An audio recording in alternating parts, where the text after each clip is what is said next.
첫 번째 기사는 10일 마산구장에서 열린 하나와 NC와의 타이어뱅크 KBO 리그에서 하나가 NC와의 팽팽한 경기 끝에 2대1로 승리하였다. 양팀 투수들의 활약이 돋보이는 경기였다. 투수진이 NC를 1점으로 꽁꽁 묶으며 오늘 경기의 승자가 되었다.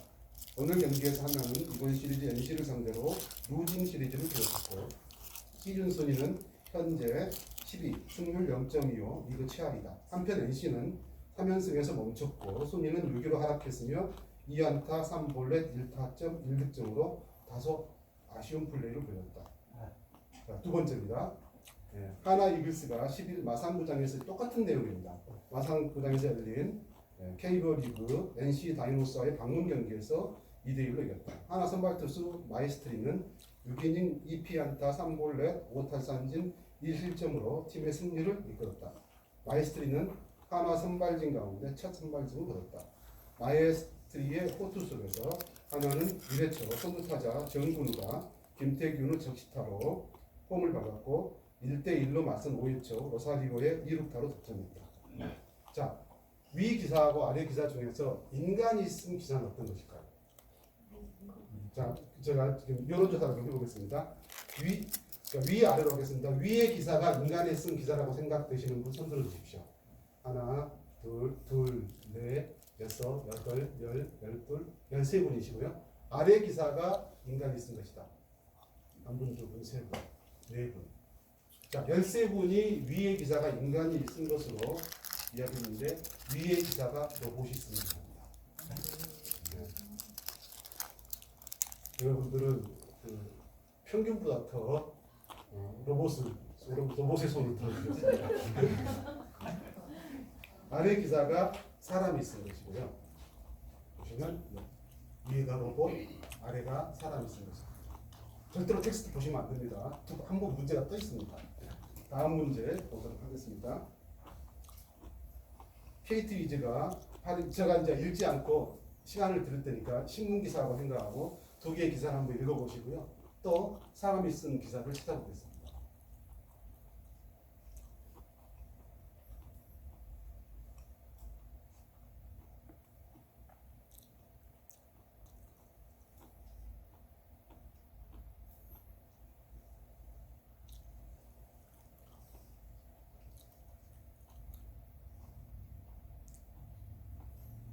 요즘에 그 신문 기사 보면은 이슈가 발생한 지 얼마 안 돼서 바로 기사들이 올라오잖아요. 그래서 요즘 기자들이 굉장히 부지런하다 이렇게 생각했을 텐데 기자들이 부지런한 게 아니라 로봇들이 AI가 부지런하게 움직이고 있는 그런 경험을 하죠.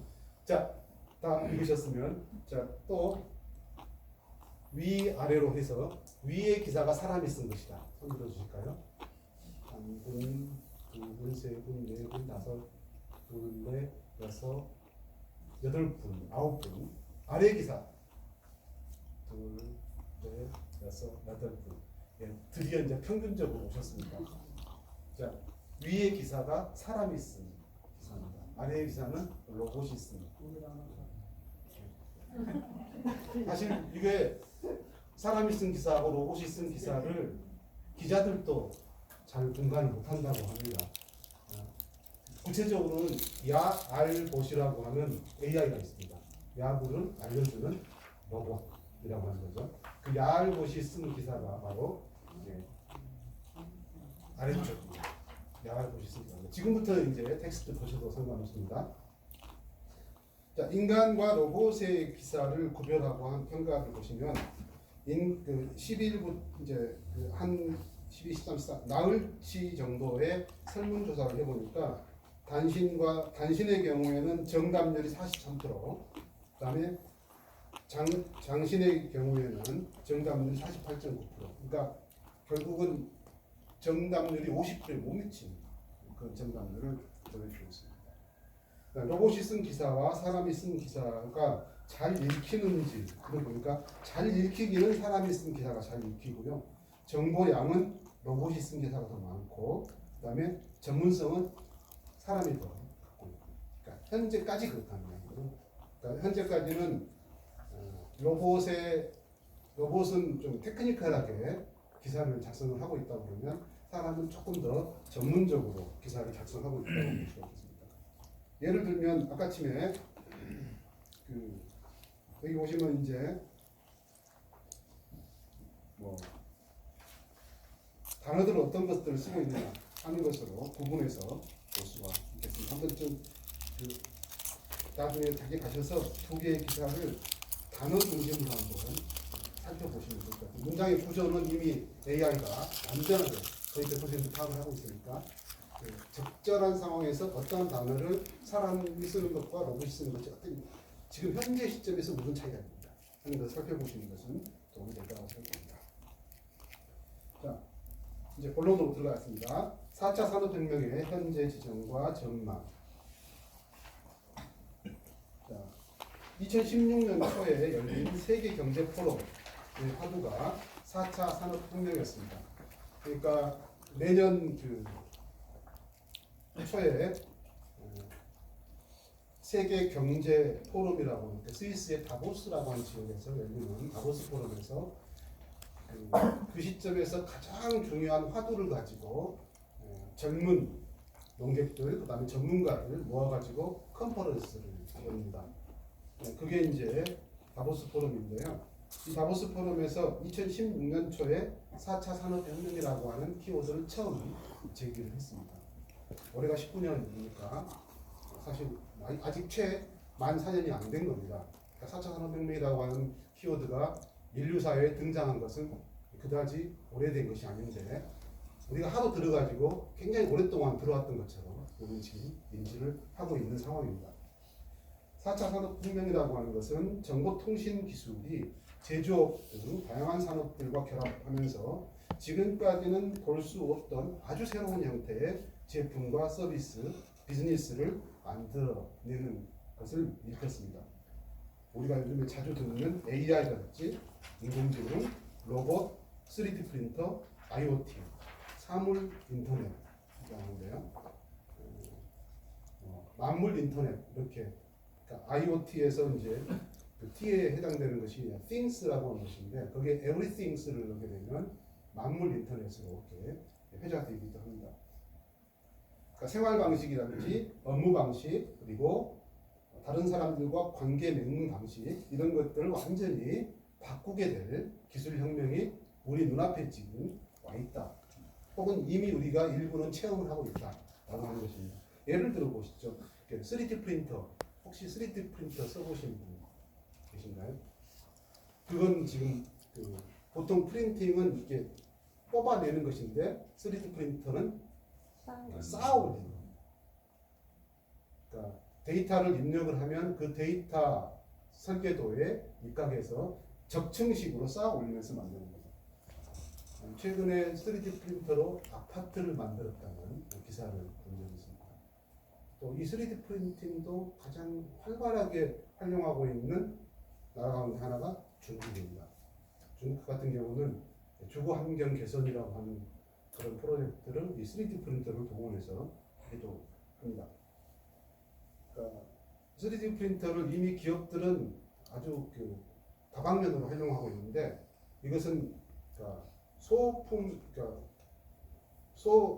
소규모의 물건들을 만들 때 유리한 그런 거죠.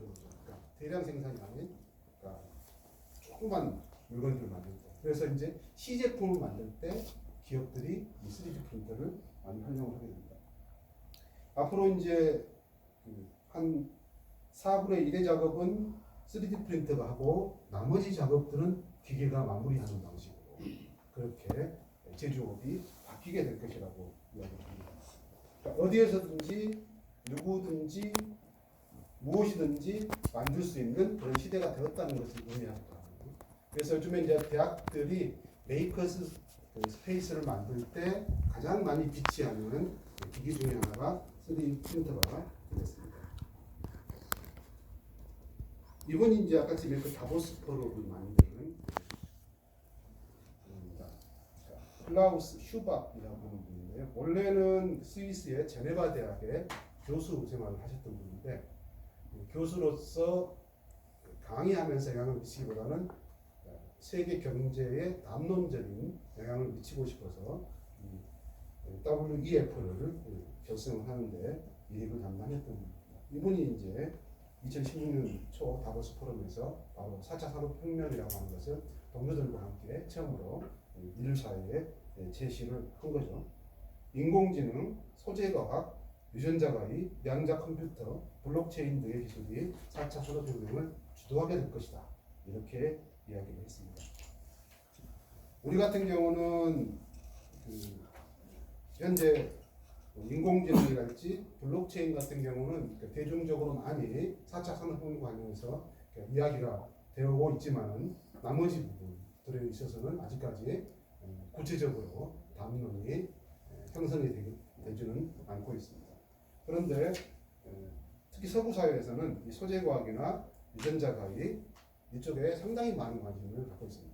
우리 같은 경우는 과거에 이제 황우석 사태를 겪었기 때문에 이 부분에 있어서 조금 조심스러운 포지션을 취하고 있기 때문에 상당히 중요한 부분임에도 불구하고 상당히 우리는 좀 뒤에 처져서 앞으로 가고 있는. 근데 이 영역이 산업과 결부될 때는 부가가치가 굉장히 높은 그런 영역이라는 점에서 어쩌면 우리가 미래 사회를 향해서 달려가는 그 과정에서는 조금 속도가 늦어지고 있는 그런 지점을 발견할 수가 있습니다. 2016년 초에 4차 산업혁명이라고 하는 것이 이제 화두로 떠올랐지만은 담론으로 구체적으로 제기된 것이 그거지 그 이전부터 이미 비즈니스 하시는 분들은 그 길로 가고 있었습니다. 2016년 4월에 독일 하노버에서 열린 세계 최대 산업 전시회인 하노버 메세인데 독일로 봤는데요. 마이스를 이렇게 가르칩니다. 독일은 그 마이스 산업이 가장 발달된 나라 중에 하나이기도 하고요. 하노버에서 열린 그 하노버 메세 2016의 화두가 빅데이터와 사물 인터넷 등 ICT를 통한 산업 자동화였습니다. 당시 버락 오바마 미국 대통령과 앙겔라 메르켈 독일 총리가 전시회에 참관해가지고 주요 기업 부스를 미국과 독일에 가장 중요한 VIP가 2시간 이상 관람을 했던, 아마 돌아가서는 자국의 정책에 상당적인 영향을 미쳤을 거라고 생각이 듭니다. 자, 4차 산업혁명이란 말을 우리가 떠올리면은 그 앞에 1차도 있고 2차도 있고 3차도 있다는 것을 의미하겠죠. 그러면 사실은 1차, 2차, 3차까지를 흐름을 잘 따라가면 4차 산업혁명의 어떤 정체를 밝히는데 도움이 될 거라고 생각합니다.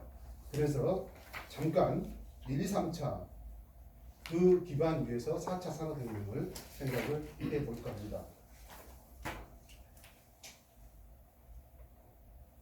1차의 경우 1차 산업혁명은 말하자면 그 이전에 사람의 힘과 말의 힘으로 생산을 했던 그런 시대를 청산하고 증기기관이 발명됨에 따라서 기계식으로 기계로 생산을 할 수 있게 된 그런 시기가 바로 1차 산업혁명이었습니다. 1차 산업혁명이 자리를 잡으면서 가장 많이 사라진 주체는 다름 아닌 말이었습니다. 말의 그 두수가 아주 기하급수적으로 줄어들었다는 통계들도 나와 있습니다. 그러니까 1784년 증기기관과 기계로 대표되는 1차 산업혁명이 첫 번째 산업혁명의 출발점입니다. 그리고 이제 두 번째 2차 산업혁명은 전기가 발명이 되면서 전기를 이용한 생산. 전기의 힘으로 무엇을 할 수 있었겠습니까? 대량 생산이 가능해집니다. 그러니까 기계 생산, 두 번째는 대량 생산. 전기의 힘을 이용한 대량 생산이 가능해진 것입니다. 세 번째 시기는 바로 우리가 지금 살고 있는 지금 이 시기죠. 디지털 지식 정보화 시기입니다. 전기 및 정보 기술을 통해서 자동화되는, 그러니까 기계 생산, 대량 생산, 자동 생산, 이게 1차, 2차, 3차의 흐름이라고 할 수가 있겠습니다. 그리고 자세히 보시면 이 도표가 1차와 2차가 겹쳐져 있고 2차와 3차가 겹쳐져 있고 3차와 4차 겹쳐져 있는 것을 보실 수 있을 것입니다. 지금 우리가 살고 있는 시기는 3차 산업혁명 시기인 건 분명하지만 이미 4차 산업혁명의 시기도 이미 한 발짝 들어와 있는 그런 시기라고 할 수 있겠습니다. 4차 산업혁명은 20세기 중반부터 시작한 디지털 혁명이 여기에 게재가 됩니다. 그리고 그것이 꽃을 피우는 시기가 바로 4차 산업혁명의 시기가 될 것으로 예측하고 있습니다. 로봇이랄지 AI, 빅데이터를 통해서 실제와 가상현실이 통합되는 그런 새로운 혁신이 발생하고 있습니다. 여기서 중요한 것은 물리학, 디지털, 생물학 이 영역의 경계가 허물어지는 융합 현상이 발생하게 될 것이다 라고 하는 것입니다. 그래서 사실 4차 산업혁명이 논의되기 시작하면서 우리 사회에서 가장 많이 들리는 단어 중에 하나가 융합입니다. 그러니까 인재를 양성할 때도 융합형 인재를 양성해야 합니다. 그 이전 시기에 뭐 통섭이라고 이야기했던 것이 조금 더 분명해져서 융합형 인재를 이야기를 하고 있는 그런 시점에 와 있습니다. 그럼에도 불구하고 4차 산업혁명에 대한 명확한 개념은 아직까지 없습니다. 사실 2016년 초에 처음 제기된 담론이라면 불과 3, 4년밖에 흘러갔지 않기 때문에 아직 담론이 명확하게 구축된 것은 아니라고 할 수가 있겠습니다. 4차 산업혁명에 대한 글들을 읽다 보면 크게 두 가지 맥락을 발견할 수가 있습니다. 하나는 현재 진행형으로서의 맥락이고 하나는 미래 확산형으로서의 맥락이 있습니다. 이미 와 있다 라고 이야기할 때는 현재 진행형인 것 같지만은 기술적인 이야기들을 자세히 듣다 보면 아직 안 와 있는 것입니다. 그러니까 현재 진행형인 것 같지만 또 미래 확산형인 그런 혁명이 바로 4차 산업혁명이라고 할 수 있겠습니다. 그래서 그 담론을 무비판적으로 받아들이기보다는 추세를 잘 읽어가면서 주체적이고 능동적으로 기행하는 것이 중요하겠다라고 하는 생각을 해볼 수가 있겠습니다. 3차 산업혁명이 단순히 디지털화에 주목한 것이었다면 4차 산업혁명은 그 디지털 혁명의 결과물로서의 기술 조합, 기술 융합 이것을 지향하는 그런 시기라고 할 수 있겠습니다. 그런 점에서 엄밀하게 말하면 3차 산업혁명의 어떤 연장선상에 있다기보다는 뭔가 도약이 있을 거라고 생각합니다. 4차 산업혁명. 그래서 커즈와일 같은 분은 바로 미래의 어떤 특이점을 이야기하죠. 기계의 능력이 인간의 능력의 총합보다 뛰어난 그런 시기가 오는.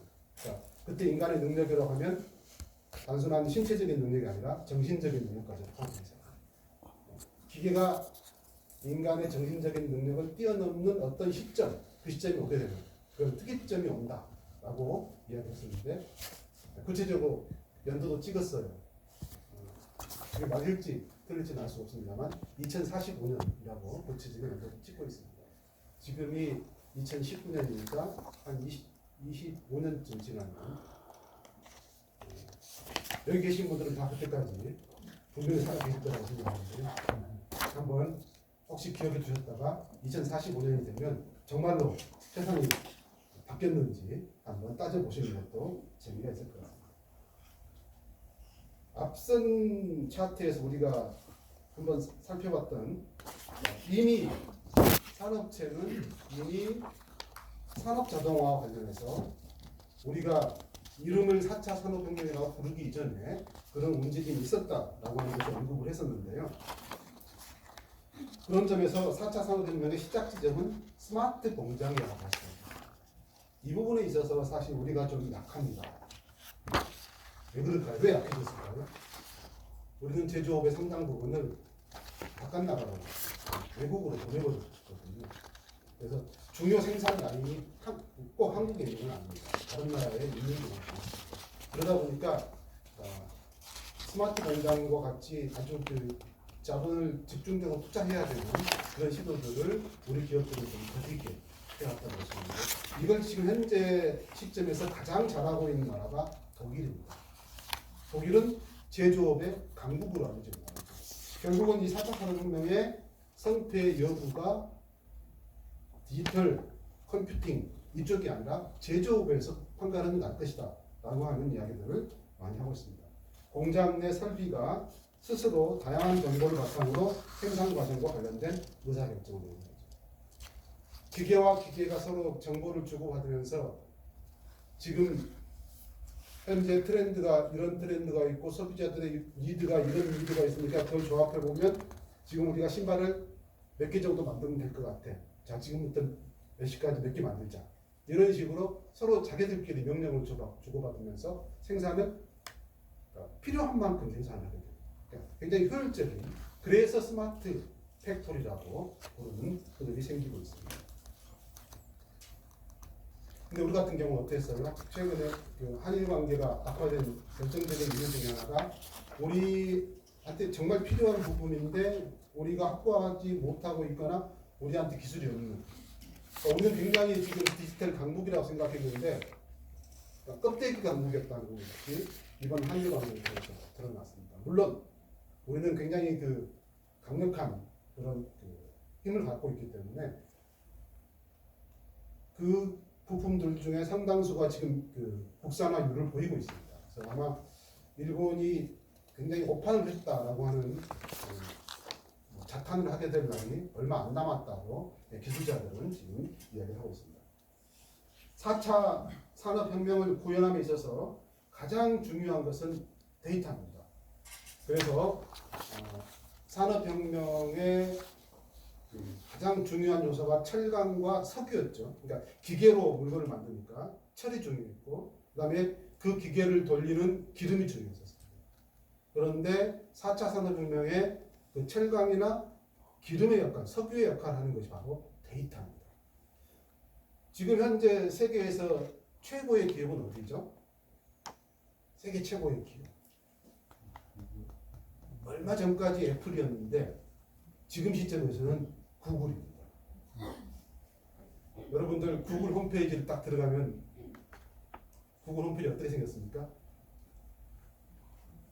그거 볼 때마다 저는 소름이 끼치고 등골이 오싹하거든요. 구글 초기 화면을 딱 볼 때마다 아무것도 없지 않습니까? 검색창 하나만, 휜 화면 중간에 검색창 하나만. 자, 구글은 기본적으로 데이터 기업입니다. 검색 기업. 그리고 구글이 무엇을 먹었습니까? 유튜브를 먹었죠. 유튜브는 무슨 기업일까요? 자, 세계 지금 제1위의 검색 책 포털은 구글입니다. 그러면 검색 제2위의 포털은 어딜까요? 유튜브. 유튜브도 검색 포털이에요. 우리는 그냥 막연하게 동영상 포털이라고 생각하죠. 자, 근데 검색 포털들은 데이터를 어떻게 보여줍니까? 객관적으로 보여줍니까? 그렇지 않습니다. 자기 기업의 이 칸에서 포털에 검색되는 순서를 설정을 하는 거죠. 그런 점에서 데이터를 장악을 하고 있다고 봐도 무방합니다. 여기 계신 분들은 좀 덜하고 여기 계신 분들은 책도 보고 신문도 보고 잡지도 보시잖아요. 근데 요즘 대학생들, 제가 이제 대학에서 학생들을 가르치면서 이제 위기감을 느낍니다.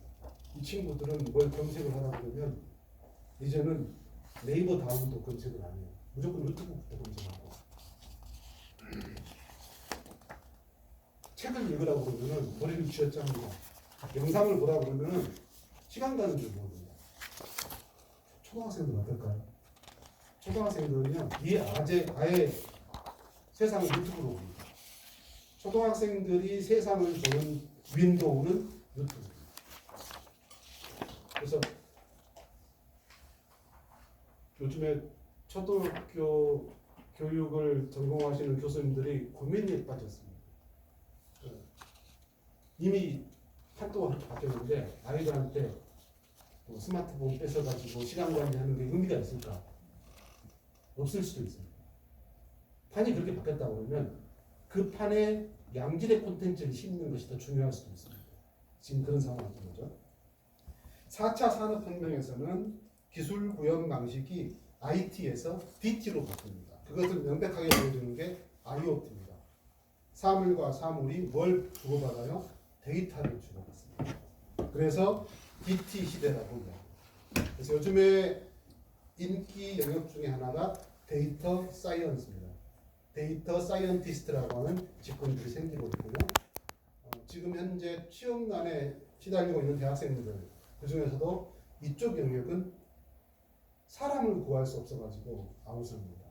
데이터 사이언스를 지금쯤 자녀분들이 대학교 한 3학년쯤 된다 그러면 빨리 자기 전공을 빨리 이수하게 하고 4학년 2학기쯤에는 바로 데이터 사이언스 쪽을 배울 수 있도록 하면 거의 예외 없이 취업이 되는 것 같습니다. 저희 학교 학생들 중에서도 4학년 2학기 때 정부에서 굉장히 많은 프로그램이 있거든요. 데이터 사이언티스트 전문가 프로그램을 이수하고 그렇게 했습니다. 예, 글로벌 톱10 안에 드는 기업들 따져보면 대부분이 디지털 기업, 소프트웨어 기업입니다. 지금은 더 심해졌을 겁니다. 2015년 데이터를 소개를 해드리면 미국 경제지 포브스에서 기업 가치 기준으로 세계 100대 기업을 당시 했을 때 1위가 애플이고 2위가 MS 소프트, 그 다음에 3위가 구글, 여기까지가 디지털, 즉 데이터 관련 기업이었습니다. 4위가 지금 아마 4위 아닐 겁니다. 2019년이니까. 2015년 당시 4위는 코카콜라였습니다. 그리고 맥도날드가 6위였고 지금 아마 순위가 어떻게 됐을지 모르겠습니다. 우리나라 기업도 10위 안에 한 기업 들어가 있죠. 그 기업이 삼성입니다. 삼성이 이번에 일본한테 당했지 않습니까? 왜 그 생각을 못했을까요? 다변화. 일본을 우방이라고 너무 믿었던 건 아닐까. 그래서 지금 아마 삼성은 이미 대책을 다 세웠을 거예요. 그리고 당시 비축분도 있었고, 그 다음에 국내 기업도 그걸 생산하고 있었고, 또 유럽에 그런 기업들이 있었고, 그래가지고 상당 부분 문제를 해결한 것으로 제가 삼성에 있는 분한테 이야기를 들었습니다. 자, 팁을 하나 생각을 해보겠습니다. 세계는 한편으로는 증강현실, 다른 한편으로는 가상현실이라고 하는 두 현실이 물리적 현실과 혼재된 상태로 변해가고 있습니다. 제가 이제 수업 시간에 강의실에서 대학생들에게 그렇게 이야기합니다. 질문을 던지죠. 얘들아, 유튜브가 앞으로 몇 년 갈 것 같니? 그러면 아예 한 번도 생각해보지 않은 질문이에요. 그러니까 물론 단서를 달죠. 지금과 같은 유튜브가 언제까지 갈 거야. 자, 이미 세계의 다양한 다국적 기업들이 가상현실에 엄청난 돈을 쏘아보고 있습니다. 그리고 가상현실은 적어도 게임이라고 하는 영역에서는 상당히 매력적인 것으로 어느 정도는 입증이 되었습니다. 가상현실의 기술을 표준화시키고 상용화시키는데 지금까지 투자했다 보면 앞으로는 가상현실 관련 콘텐츠에다가 돈을 또 쏟아부을 거예요. 그렇게 되면 지금과 같은 방식으로 시청, 단순 시청의 유튜브의 플랫폼은 저는 그렇게 길게 유지될 것 같지 않습니다. 좀 더 다른 방식의 어떤 영상 수행, 영상 실행 쪽에 가까운 그런 변화가 있을 거라고 생각이 듭니다. 그래서 사실은 지금 젊은 세대라고 하면 이 AR이나 VR에 대해서 관심을 깊이 가질 필요가 있고요. 이미 도쿄나 서울 같은 데서는 VR 테마파크들이 만들어져 가지고 어서와 한국은 처음이지 이런 데서 종종 소개가 되고 있습니다. 오늘날 인터페이스 디자인은 기계를 인간에게 적응시키는 방식으로 이루어지고 있습니다.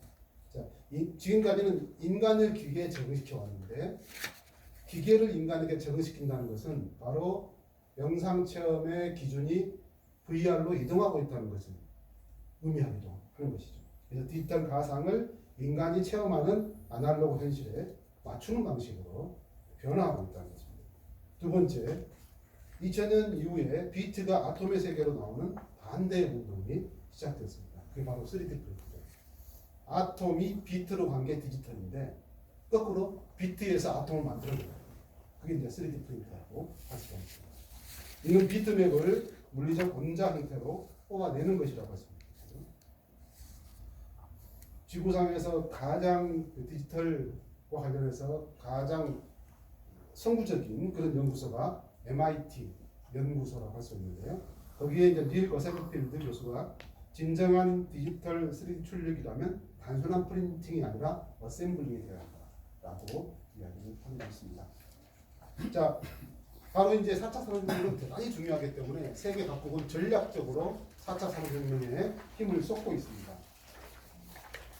거기 같은 경우가 가장 앞서서 인더스트리 3.0, 4.0과 관련해서 2011년부터 이미 스마트 팩토리 쪽으로 관심을 가지고 특히 설비나 단말 중심 그래가지고 외국에 나가 있던 공장을 다시 독일로 불러들이고 있습니다. 대표적인 기업이 아디다스고요. 아디다스 같은 경우는 이미 지금 스마트 팩토리 시스템 그 중에서도 3D 프린팅 시스템으로 신발들을 생산하고 있는 중입니다. 그래서 이제 어떤 사람들은 그렇게 아주 그 우스갯소리를 한답니다. 앞으로 공장에는 노동자가 필요하지 않을 것이다 라고 이야기하는데, 그래서 아주 아날로그식으로 농을 걸죠.